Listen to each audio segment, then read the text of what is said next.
এই একটা না সব ফেড়ে ফেলতেছেন। আর আপনি না রোজা রয়েছেন, আজান হয়ে গেছে, নামাজ পড়তে যাবেন না? হ্যাঁ ভাই যাবো, আর ওই যে ওই দুটো আছে আর ওই যাতে আনবো পরে। যান যান, আপনি আগে নামাজ পড়তে যান। আর দরকার হয় আপনি যদি আজকে না পারেন তাহলে আপনি চলে যান, আমি হাজিরার টাকা দিয়ে দিচ্ছি, কালকে আবার এসে নেন। ও ভাই না না, এই কয়টা করি জন্য 2 দিন লাগালে আমার পেট চলবে? আমি নামাজ পড়ে এসেই করে থেকে যাচ্ছি। ও ভাই না না, 2 দিন লাগাতে করছি না আমি আপনার। আপনি না রোজা রয়েছেন, আজকে যা করেছেন আমি ফুল হাজিরা দিয়ে দিচ্ছি, আর কালকে এসে যতটুকু করবেন আমি ফুল হাজিরা দিয়ে দিবানে ভাই। ও ভাই এই কয়টা খড়ির জন্য 2 দিনকে হাজিরা দেবেন? আপনার ঠকা হয়ে যাবেন না?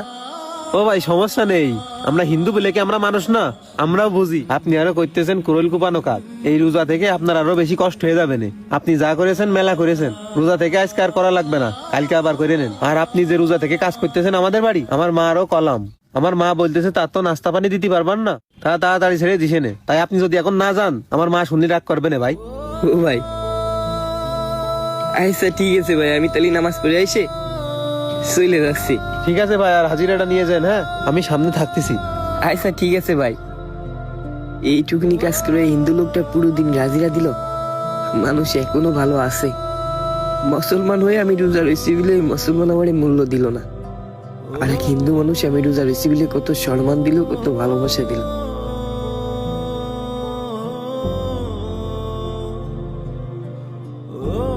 হ্যাঁ আজকের এই ভিডিওটার সমাপ্তি হয়তো বা এখানেই। তবে ভিডিওটা দেখে আপনারা কি বুঝলেন, কি শিখলেন অবশ্যই কিন্তু কমেন্ট বক্সে বলে যাবেন। হ্যাঁ আজকাল আমাদের এই দেশে মুসলমানকে হিংসা করে, সম্মান করে না, ভালোবাসে না। আবার অনেক মুসলমান আছে রোজাদার ব্যক্তিকে বাড়ির কাজের জন্য নিয়ে এসে তার সাথে খারাপ ব্যবহার করে। অনেকে আছে পারিশ্রমিক কম দেয়, জিজ্ঞাসা করলে বলে আপনি রোজা ছিলেন, কাজ কম করছেন, এই জন্য পারিশ্রমিক কম দিলাম। আবার অনেক ক্ষেত্রে রোজা থেকে অসুস্থতার জন্য দোকানে যেতে না পারলে, গার্মেন্টসে যেতে না পারলে মালিকে ওই দিনের টাকা কেটে নেয়। খোঁজ নিয়ে দেখেন ওই মালিকও একজন মুসলমান। তাই ভাই আমি এই দেশের প্রত্যেকটা প্রতিষ্ঠানের মালিক বা মহাজনকে একটা কথা বলতে চাই, সারা বছর যা করছেন, এই রোজার মাসে নিজের কর্মচারীদেরকে একটু ভালোবাসেন, তাদের পারিশ্রমিকটা সঠিকভাবে তাদের হাতে বুঝিয়ে